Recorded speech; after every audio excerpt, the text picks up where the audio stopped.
Sunday Monday close এই ভয়ঙ্কর শব্দ দিয়ে নিজের হত্যাযজ্ঞকে ব্যাখ্যা করত সাভারের সেই আলোচিত সিরিয়াল কিলার।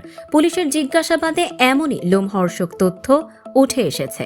গ্রেপ্তার হওয়া ব্যক্তির আসল নাম মশিউর রহমান খান সম্রাট নয় বলে জানিয়েছে পুলিশ। তার প্রকৃত পরিচয় সবুজ শেখ। মঙ্গলবার ঢাকা জেলা পুলিশের সাভার সার্কেলের অতিরিক্ত পুলিশ সুপার মোহাম্মদ আসাদুজ্জামান বিষয়টি নিশ্চিত করেন। সেই সবুজ শেখের দাবি, কাউকে অনৈতিক যৌনাচারে লিপ্ত অবস্থায় দেখলেই হত্যা করতেন, যাকে নিজের ভাষায় 34 বা সানডে মানডে ক্লোজ বলে উল্লেখ করতেন। পুলিশ জানায়, সবুজ শেখ মুন্সিগঞ্জ জেলার লৌহজং থানার হলদিয়া ইউনিয়নের মোসামান্দা গ্রামের বাসিন্দা। তার বাবার নাম পান্না শেখ। 3 ভাই ও 4 বোনের মধ্যে তিনি দ্বিতীয় সন্তান। পরিবারের একটি অংশ বরিশাল এলাকায় বসবাস করে। দীর্ঘদিন ধরে তিনি সম্রাট ছদ্মনামে পরিচয় দিয়ে সাভার সহ বিভিন্ন এলাকায় ঘুরে বেড়াচ্ছিলেন। তদন্তে উঠে এসেছে, নাম পরিচয় গোপন রেখে ভবঘুরে নারী ও পুরুষদের সঙ্গে সম্পর্ক গড়ে তুলতেন সবুজ। পরে তাদের পরিত্যক্ত ও নির্জন ভবনে নিয়ে যেতেন। কাউকে অন্য কারো সঙ্গে অনৈতিক সম্পর্কে লিপ্ত অবস্থায় দেখলেই হত্যা করতেন তিনি।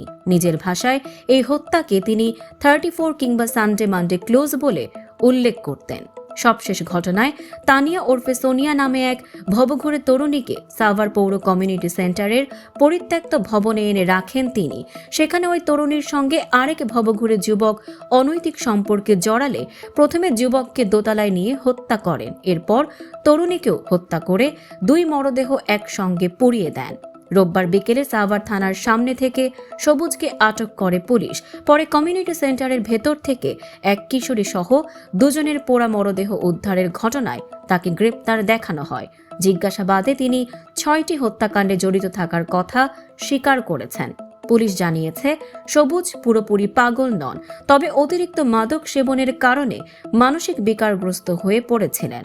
আদালতে 164 ধারায় স্বীকারোক্তিমূলক জবানবন্দি শেষে তাকে কারাগারে পাঠানো হয়েছে। পুলিশ ধারণা করছে, এই 6টি হত্যার বাইরে আরও অপরাধে তার সম্পৃক্ততা থাকতে পারে।